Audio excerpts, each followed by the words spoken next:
Hello friends, welcome to back my नीसी study channel. I hope you all of you good.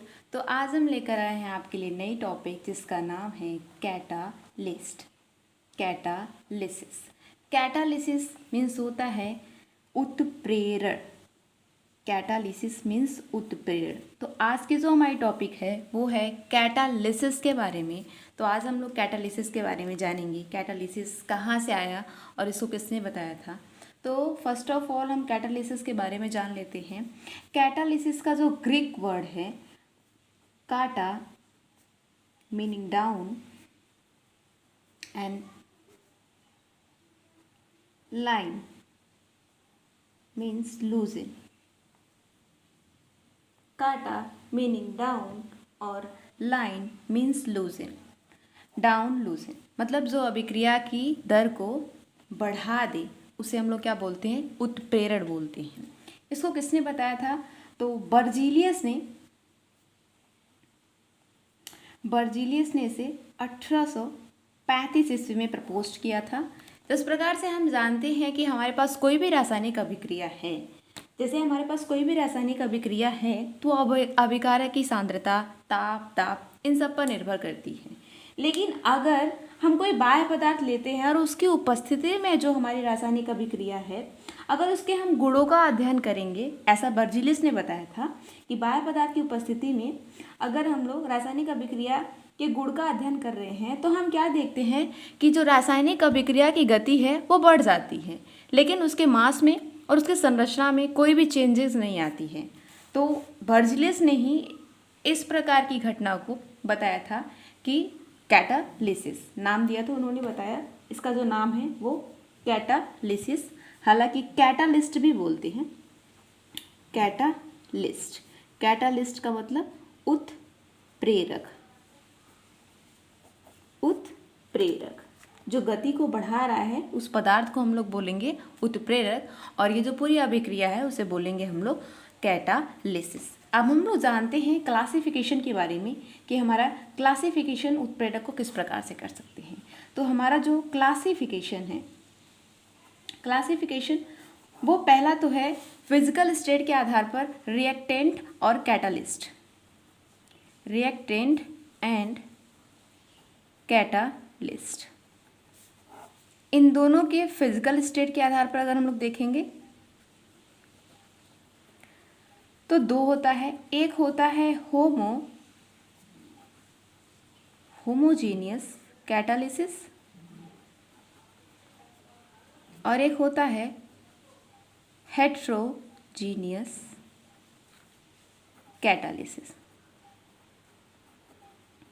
Homogeneous catalysis and heterogeneous catalysis, समांग उत्प्रेरण और विषमांग उत्प्रेरण।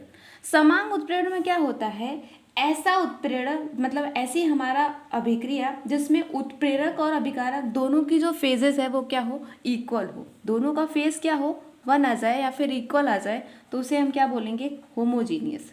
दोनों का phase कैसा होना चाहिए, इक्वल होना चाहिए। जैसे मेरे पास एक एग्जांपल है, सल्फर डाइऑक्साइड को अगर हम ऑक्सीजन के साथ ट्रीट कराते हैं, ये दोनों गैसेस फेज में हैं, और इसके प्रेजेंस में जो हमारा कैटालिस्ट भी आएगा वो मान लीजिए NO है, वो भी हमारा गैसेस फेज में होगा। तो जो हमारा फाइंड आउट होगा उत्पाद वो बनेगा हमारा, ये भी गैसेस फेज में बनेगा। तो दोनों का फेज क्या है, इक्वल है। तो इसको 2 मोल्स कर दे रहे हैं, इक्वल हो जाएगा। तो ये जो हमारा फेज है वो इक्वल है। इस प्रकार से इस अभिक्रिया को हम क्या बोलेंगे, होमोजीनियस। लेकिन इसमें कभी भी सॉलिड का होमोजीनियस नहीं होता है। सॉलिड अगर मेरा सॉलिड रिएक्टेंट भी है, सॉलिड हमारा कैटालिस्ट भी है, तो ऐसी अभिक्रिया हमारी कभी भी होमोजीनियस नहीं होती है, वो हमेशा हेट्रोजीनियस भी आती है। अब हेट्रोजीनियस एक एग्जांपल की बात कर लेते हैं। जैसे हेट्रोजीनियस में हमारे पास है पोटेशियम क्लोराइड KClO3। अगर ये हमारे पास सॉलिड फॉर्म में है और इसको हम लोग MnO2 के साथ ट्रीट कर रहे हैं, लेकिन इसका जो फेज है वो गैसियस है, तो जो हमारा प्रोडक्ट बनेगा वो KCl+3O2। यहाँ पे फेजेस चेंज हो गए। तो फेजेस चेंज हो गए तो हम इसे क्या बोलेंगे, इसको भी सॉलिड फेज में लेंगे, सॉलिड फेज में। सॉलिड का फेज अगर है हमारा, ये भी सॉलिड ये भी सॉलिड, तो ये हमारा फेज तो सेम है लेकिन ये हमारा हेट्रोजीनियस में आएगा, होमोजीनियस में नहीं आएगा, क्योंकि सॉलिड मिक्सअप होके हमारे हेट्रोजीनियस बनाएंगे, कभी भी होमोजीनियस नहीं बनाएंगे। लेकिन अगर सेकेंड बात करेंगे on the basis of work function, जैसे वर्क मेथड के आधार पे अगर हम लोग करें तो जो हमारा कैटालिस्ट का, अगर हम लोग वर्क मेथड के आधार पे करेंगे कैटालिस्ट के वर्क मेथड, तो कई टाइप के हमारे हमको कैटालिस्ट देखने को मिलेंगे। जैसे नाम हमने कुछ सुना भी है, जैसे पहला है हमारा पॉजिटिव कैटालिसिस,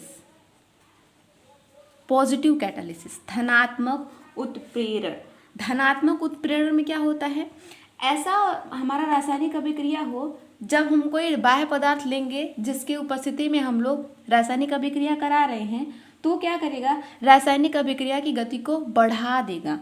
जो भी हम पॉजिटिव कैटालिस्ट लेंगे वो रासायनिक अभिक्रिया की गति को बढ़ा देगा, तो उसे हम क्या बोलेंगे, धनात्मक उत्प्रेरक बोलेंगे। और जो पदार्थ है उसे हम लोग क्या बोलेंगे, धनात्मक उत्प्रेरक या फिर धन उत्प्रेरक। एग्जाम्पल के तौर पर इसको क्या बोलेंगे, धनात्मक उत्प्रेरण, धनात्मक उत्प्रेरण।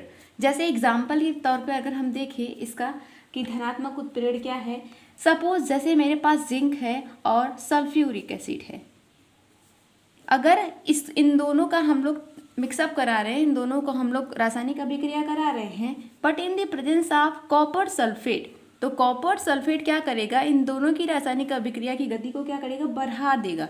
तो जिंक सल्फेट फाइंड आउट होगा और हाइड्रोजन गैस। तो रासायनिक अभिक्रिया की गति को कौन बढ़ाया, कॉपर सल्फेट बढ़ाया, इसलिए इसको क्या बोलेंगे, धनात्मक उत्प्रेरण बोलेंगे, और कॉपर सल्फेट को बोलेंगे धन उत्प्रेरक या फिर धनात्मक उत्प्रेरक। दूसरा जो हमारा है सेम इसका उल्टा, निगेटिव कैटालिसिस, निगेटिव कैटालिसिस। अब हम बात करते हैं निगेटिव कैटालिसिस की, तो निगेटिव कैटालिसिस को बोल सकते हैं ऋणात्मक उत्प्रेरण, ऋणात्मक उत्प्रेरण। अब ऋणात्मक उत्प्रेरण क्या होता है, सेम पॉजिटिव उत्प्रेरक का उल्टा, वह रासायनिक अभिक्रिया जिसके प्रेजेंस में रासायनिक अभिक्रिया की गति क्या हो जाए, कम हो जाए, रासायनिक अभिक्रिया की गति कम हो जाए, उसका दर कम हो जाए, उसे हम लोग बोलेंगे ऋणात्मक उत्प्रेरण। ऋणात्मक उत्प्रेरण की अगर हम लोग एग्जाम्पल की बात करेंगे तो जैसे मेरे पास है हाइड्रोजन पर ऑक्साइड, ठीक, हाइड्रोजन पर ऑक्साइड है, इसको हम लोग H3PO4 के प्रेजेंस में ट्रीट कर रहे हैं, तो ये क्या करेगा, रासायनिक अभिक्रिया की गति को कम कर देगा। इसको कंप्लीट कर लेते हैं, तो बैलेंस करने के लिए 2 2 जा 4, इस तरीके से हाइड्रोजन पर ऑक्साइड टूट गया हमारा जल और ऑक्सीजन में, बट ये रासायनिक अभिक्रिया की गति को क्या कर दिया, कम कर दिया, इसलिए इस पदार्थ को हम लोग बोलेंगे ऋण उत्प्रेरक, और ये पूरी अभिक्रिया कहलाएगी ऋणात्मक उत्प्रेरक। तीसरा अब हम लोग देख लेते हैं, तीसरा क्या है, स्व उत्प्रेरण, स्व उत्प्रेरण। स्व उत्प्रेरण को हम लोग ऑटो कैटालिसिस बोलते हैं, auto catalysis, auto catalysis. Auto catalysis क्या होता है, ये एक प्रकार का ऐसा हमारा कैटालिस्ट है जो रासायनिक अभिक्रिया में किसी उत्पाद द्वारा अभिक्रिया की गति को बढ़ा देता है। किसी उत्पाद द्वारा, कोई भी हमारा उत्पाद है क्या करेगा, रासायनिक अभिक्रिया की गति को बढ़ा देगा, तो उसे हम लोग बोलेंगे स्व उत्प्रेरण।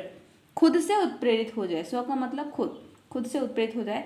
जैसे एग्जाम्पल एस्टर ले लेते हैं हम लोग, ये हमारा एस्टर है और इसको जल में मिला देते हैं, but in the presence of हमारा H+ है, तो H+ जो है वो स्व उत्प्रेरण का काम कर रहा है, ऑटो कैटालिस्ट का काम कर रहा है। अब ये बनाएगा कार्बोक्सिलिक अम्ल और अल्कोहल।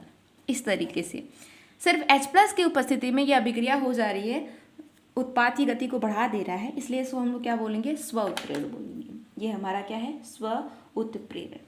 नेक्स्ट है हमारा, नेक्स्ट जो है वो है इंड्यूस्ड कैटालिस्ट। ये थोड़ा सा इंपॉर्टेंट है, इंड्यूस्ड कैटालिस्ट या फिर इंड्यूस्ड कैटालिसिस। इंड्यूस्ड कैटालिसिस को हम लोग बोलते हैं प्रेरित उत्प्रेरण, प्रेरित उत्प्रेरण, प्रेरित उत्प्रेरण। प्रेरित उत्प्रेरण क्या होता है? जो अभिक्रिया की गति को क्या करे, प्रेरित करे, या फिर प्रेरित उत्प्रेरण में रासायनिक अभिक्रिया में जो है उत्प्रेरक की तरह कार्य करेगा, उसे बोलेंगे हम लोग प्रेरित उत्प्रेरण। एग्जाम्पल के तौर पे समझते हैं, जैसे हमारे पास कोई एक रासायनिक अभिक्रिया है, सपोज Na2SO3, और इसको हम लोग ऑक्सीजन के साथ ट्रीट कर रहे हैं, half mole of oxygen means oxygen, इसको ट्रीट करेंगे तो क्या बनेगा, Na2SO4, Na2SO4। तो यहाँ पे ये हमारा कैसे अभिक्रिया है, प्रेरित उत्प्रेरण है, मतलब खुद से प्रेरित हो जा रही है, उत्प्रेरक की तरह कार्य कर रही है, तो इसे हम क्या बोलेंगे, प्रेरित उत्प्रेरण। एक और इम्पॉर्टेंट उत्प्रेरण है जिसके बारे में हम बात करेंगे, उसका नाम है, इम्पॉर्टेंट है ये वाले कैटालिसिस, उसका नाम है प्रमोटर कैटालिसिस या फिर प्रमोटर कैटालिस्ट। प्रमोटर कैटालिस्ट को बोलते हैं वर्धक या उत्प्रेरक वर्धक, उत्प्रेरक वर्धक, कैटालिस्ट प्रमोटर बोल सकते हैं उसको, या फिर प्रमोटर कैटालिस्ट। अब वर्धक कैटालिस्ट क्या होता है, या फिर उत्प्रेरक कैटालिस्ट क्या होता है, उत्प्रेरक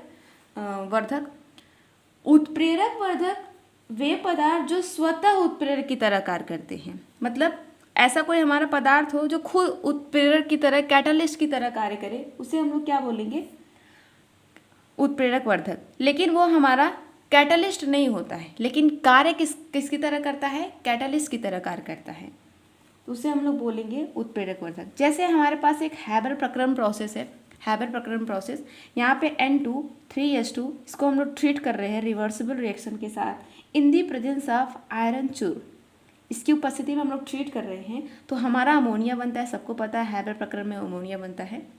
यहाँ पे जो हमारा आयरन का चूर्ण है, हम यहाँ पे कुछ उत्प्रेरक जैसे मोलिब्डेनम ले लिया, तो ये हमारा क्या है, वर्धक की तरह काम करेगा, जिसको बोलेंगे उत्प्रेरक वर्धक। क्या बोलेंगे, उत्प्रेरक वर्धक। लास्ट जो हमारा उत्प्रेरक बचा हुआ है, ये भी इम्पॉर्टेंट है, इसको बोलते हैं उत्प्रेरक विष, उत्प्रेरक विष। ये हमारा लास्ट बचा हुआ है उत्प्रेरक विष, इसके बारे में भी देख लेते हैं, जिसको हम लोग बोलते हैं उत्प्रेरक विष को कैटालिटिक पॉइजन बोल देते हैं, catalytic poison, catalytic poison, catalytic poison. Catalytic poison क्या होता है, जो अभिक्रिया की गति को कम कर दे, मतलब पॉइजन मतलब क्या, जो रोक दे, एक तरीके का रेजिस्टेंट की तरह काम करेगा, उसे हम क्या बोलेंगे, उत्प्रेरक विष बोलेंगे। सेम हैबर प्रोसेस है ये, अगर हम हैबर प्रोसेस ले लेते हैं और हम क्या कर दें कि इसमें हम लोग जो उत्प्रेरक विष लेंगे, अगर उत्प्रेरक विष लिया है तो अगर हमने H2S ले लिया, ठीक, H2S ले लिया और आयरन ले लिया, तो ये हमारा H2S किस तरह काम करेगा, विष की तरह काम करेगा, जो अभिक्रिया की गति को कम कर देगा। तो ये 2 मोल्स हमारा अमोनिया तो बनेगा, बट धीरे धीरे बनेगा, तो ऐसी अभिक्रिया को हम लोग बोल रहे हैं उत्प्रेरक विष। तो ये थी हमारी पूरी टॉपिक कैटालिस्ट के बारे में, कैटालिसिस के बारे में। आई होप आपको समझ में आया होगा, और कोई क्वेरी हो सकती है तो please giving me a feedback, I will definitely give you your answer. Please like, share and subscribe my channel. Thank you.